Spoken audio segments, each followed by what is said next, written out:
Good morning students. Today we'll discuss the next topic, that means the hydrides. And the types of hydrides means the classification of their categories. Firstly hydrides. Firstly बच्चे क्या होता है कि di hydrogen under certain reaction, क्या होता है कि बेटे डाई हाइड्रोजन क्या होता है, कुछ रिएक्शंस करते हैं di hydrogen certain reactions conditions, ठीक है। मींस क्या है कि कुछ रिएक्शन कंडीशंस होते हैं जिसमें क्या होता है, डाई हाइड्रोजन क्या होता है, डाई हाइड्रोजन क्या करता है, कंबाइन करता है किसके साथ, ऑलमोस्ट ऑल एलिमेंट्स एक्सेप्ट किसमें बेटा, नोबल गैसेस हो गया, ठीक है बच्चे, एक्सेप्ट नोबल गैसेस। मतलब क्या है, कुछ सर्टन कंडीशंस है जिसमें क्या होता है डाई हाइड्रोजन कंबाइन करता है काफ़ी सारे एलिमेंट्स के साथ, ठीक है, काफ़ी सारे एलिमेंट के साथ डाई हाइड्रोजन कंबाइन करता है, ठीक है, और क्या बनाता है बच्चे, ये बाइनरी कंपाउंड बनाता है, ओके। और इसे क्या बोलते हैं बेटा, हाइड्राइड्स। हाइड्राइड मतलब क्या होता है, क्लियर समझ लो कि हाइड्रोजन के ऊपर नेगेटिव चार्ज, हाइड्रोजन के ऊपर नेगेटिव चार्ज, ठीक है बच्चे, हाइड्रोजन के ऊपर नेगेटिव चार्ज मतलब हाइड्राइड बनाएगा। और इसकी बेटा कैटेगरी है, 3 कैटेगरी है, आयनिक और सलन। आयनिक हाइड्राइड बोलते हैं, एक कोवलेंट या मॉलिक्यूलर हाइड्राइड बोलते हैं, एक मेटालिक और नॉन स्टीरियोमेट्रिक हाइड्राइड्स बोलते हैं, ठीक है। सबसे पहले क्या होता है, आयनिक हाइड्राइड क्या होता है, वो स्टीरियोमेट्रिक कंपाउंड होते हैं, ये क्या स्टीरियोमेट्रिक कंपाउंड होते हैं ऑफ डाई हाइड्रोजन, ठीक है ना। और ये फॉर्म होता है मोस्टली किस में फॉर्म होता है, एस ब्लॉक एलिमेंट, ठीक बच्चे, ये किस में फॉर्म होता है, एस ब्लॉक एलिमेंट में फॉर्म होता है, जो कि काफ़ी ज़्यादा इलेक्ट्रोपॉजिटिव। इलेक्ट्रोपॉजिटिव मतलब क्या होता है, जिसमें बच्चे मतलब क्या हो, पॉजिटिव चार्ज प्रेजेंट हो, ठीक है। इनके देखो बेटा, अगर इनके क्या होता है, सिग्निफिकेंट कॉम्पोनेंट कैरेक्टर फाउंड होता है इन लाइटर मेटल हाइड्राइड्स। मतलब कि अगर हम लाइटर मतलब कि लाइटर मतलब क्या, अगर हम हल्के, सिंपल लैंग्वेज में क्या होगा, हल्के मेटल्स मतलब कि जो अपने मास में थोड़े लाइटर होते हैं, ठीक है बच्चे। इसमें क्या कर रहा है कि जो सिग्निफिकेंट, जो कुछ, ये एक तरह के आप एक्सेप्शंस तो नहीं कह सकते हो, मतलब सिग्निफिकेंट कोवलेंट हाइड्राइड जो होता है is form in lighter hydride, ठीक है बच्चे। जो कोवलेंट हाइड्राइड होते हैं वो किन में पाया जाता है, लाइटर हाइड्राइड्स, जैसे कि बेटा लिथियम हो गया, मतलब जिनके आप ऐसे मान सकते हो जो साइज में छोटे हैं, ठीक है बच्चे, मतलब जो, और ये भी बोल सकते हो स्टार्टिंग वाले हैं, ठीक है, जैसे कि लिथियम हाइड्राइड, बेरिलियम हाइड्राइड और मैग्नीशियम हाइड्राइड। इनफैक्ट बेरिलियम और magnesium is a hydride is a polymeric structure. Polymer पता ना, आपने 8th में भी पढ़ा होगा बच्चे, पॉलीमर जिसमें क्या होता है, एक के साथ एक जुड़ा होता है, ठीक है।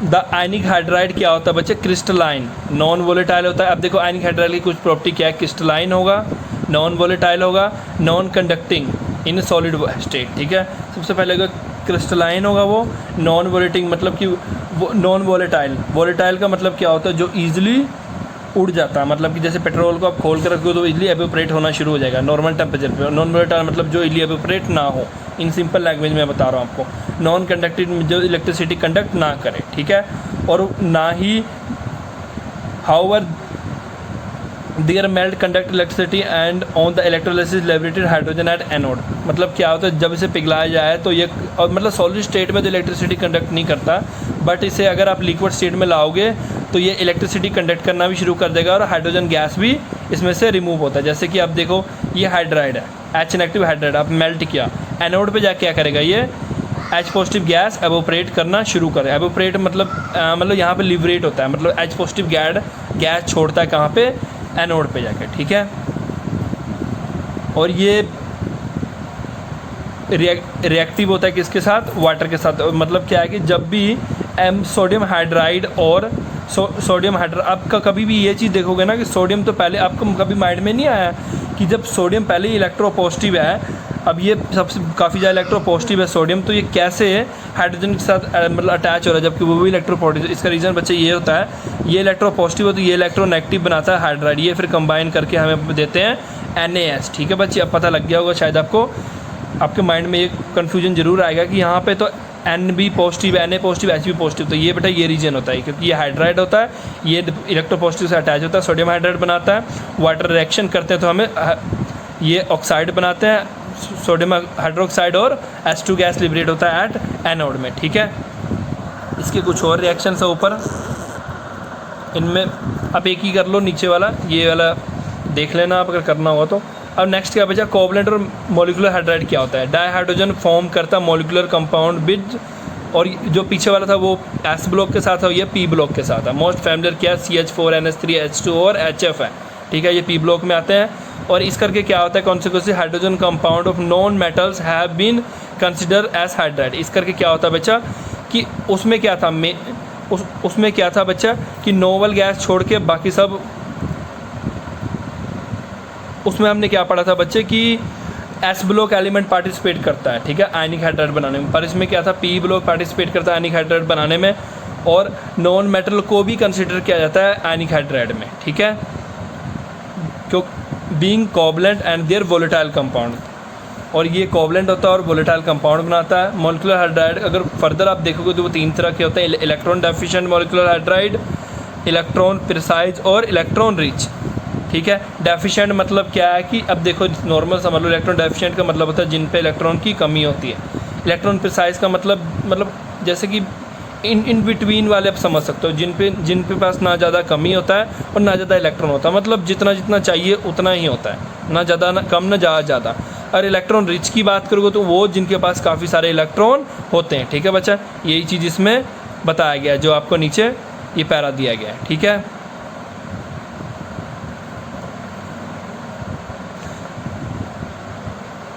इलेक्ट्रॉन प्रिसाइज, अब इलेक्ट्रॉन प्रिसाइज एक नया वो बताता हूँ। इलेक्ट्रॉन प्रिसाइज कंपाउंड वो कंपाउंड होता है हैव रिक्वायर्ड नंबर, जिस पे एक जितने इलेक्ट्रॉन चाहिए उतने इलेक्ट्रॉन होते हैं, ठीक है। और इलेक्ट्रॉन डेफिशिएंट मतलब जिस पे रिक्वायर्ड नंबर से कम इलेक्ट्रॉन, मतलब उसको मान लो 5 चाहिए तो उसके पास 3 ही होगा, अगर उसको 6 चाहिए तो उसके पास 4 ही होगा, हमेशा रिक्वायर्ड से कम होगा। और इलेक्ट्रॉन रिच वो हाइड्राइड होता है जिन पे एक्सेस ऑफ इलेक्ट्रॉन होते हैं, ठीक है, एक्सेस ऑफ इलेक्ट्रॉन प्रेजेंट, ठीक है। अब देखो इसके बाद एक क्वेश्चन छोटे से बनते हैं, इन बिटवीन क्वेश्चन से ये भी देख लेना, how do you expect from the behaviour of such compound, ठीक है।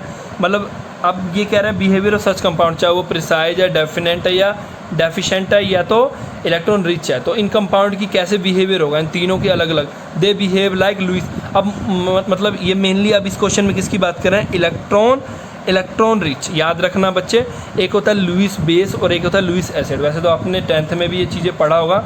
अब ये देख लो, जो बेटा H positive they,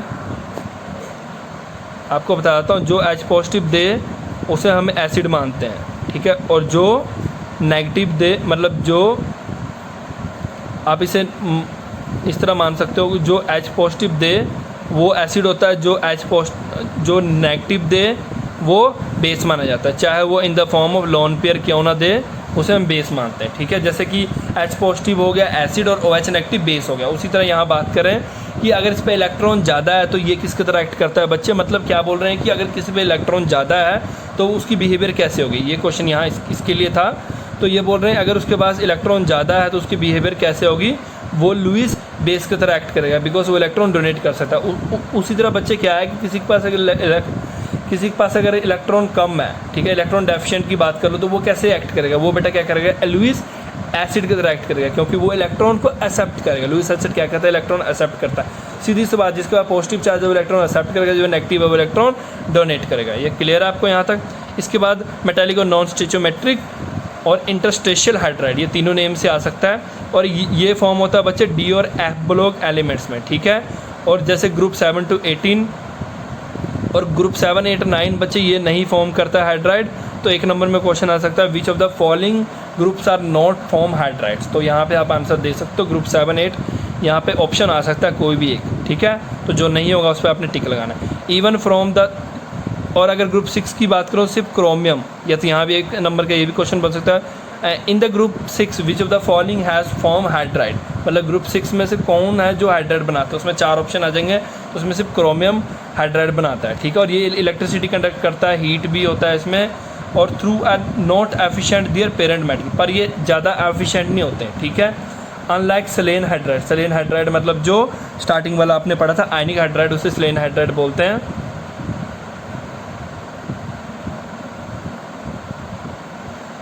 they are almost always non stoichiometric. मतलब सेलेन हाइड्राइड में क्या था, स्टीचोमेट्रिक थे ना वो, पर ये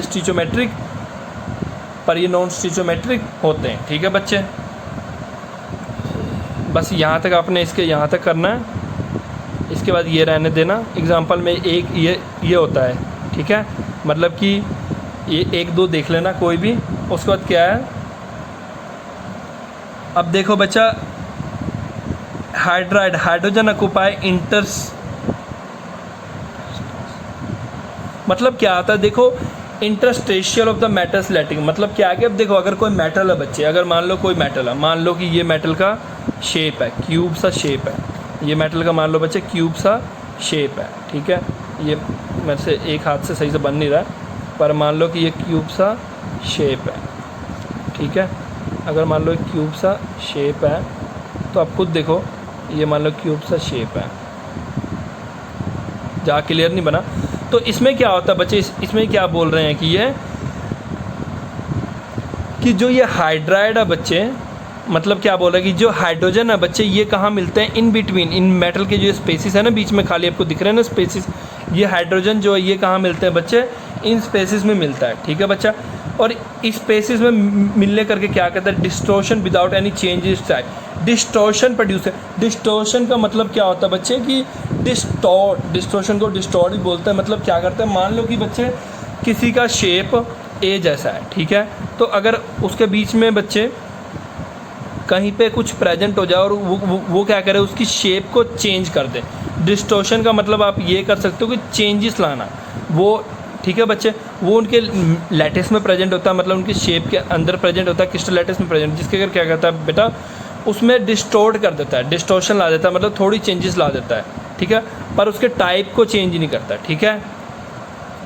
इसलिए बेटा इसको क्या करता है, इंटरस्टेशियल। इंटरस्टेशियल का मतलब जो इंटरमीडिएट या इंटरस्टे, मतलब इनके क्रिस्टल लैटिस में प्रेजेंट है, उसको बोलते हैं इंटरस्टेटिस। हाउएवर रिसेंट स्टडी को स्टडी किया गया, हाइड्राइड, निकल, प्लेटिनियम, सीजियम और एसी जो होते हैं, ठीक है बच्चा, इन पे स्टडी किया गया, एक्सेप्ट फॉर्म, मतलब कि इनको छोड़कर, ठीक है बच्चा, स्टडी किया गया इनको छोड़कर, ठीक है। Other hydride this class of lattice different from the parent metal. और कुछ में क्या होता है, कुछ हाइड्राइड में क्या होता है बच्चे, उसके लेटिस जो होते हैं वो अलग होता है, ठीक है बच्चे, उसके लेटिस जो होते हैं बच्चे वो अलग होता है उसके पेरेंट मेटल। पेरेंट मेटल मतलब मान लो कि स्टार्टिंग में कुछ था, उसका शेप एक्सेट्रा, और बाद में जब डिस्टोर्शन हुई, डिस्टोर्शन मतलब थोड़ी चेंजेस आई तो थोड़ा बहुत चेंज हो गया, और उसको क्या करते हैं बेटा, इनको लार्जली यूज़ करते हैं एज ए कैटलिस्ट, रिडक्शन करने के लिए, हाइड्रोजनेशन की रिएक्शन करने के लिए, और नंबर ऑफ कंपाउंड बनाने के लिए, ठीक है। जैसे example platinum can be very large volume, और ठीक है बच्चा, और इसको यूज़ करते हैं बेटा एज ए स्टोरेज मीडियम, ठीक बच्चा। अब देखो बच्चा, जो प्लेटिनियम पीडी और पीटी है, अब एक नंबर में क्वेश्चन आ सकता है, which of the following metal use as a hydrogen storage material, तो आपको याद रखना इसके आंसर आएगा या तो पीटी या तो पीडी आएगा, ठीक है बच्चे। क्लियर है आपको यहाँ तक? आई थिंक बेटा आपको यहाँ पे क्लियर हो गया। उसके बाद बेटा हमारे इसके बाद थोड़ा ही टॉपिक रह गए आपके इस चैप्टर के, तो थैंक यू फॉर टुडे।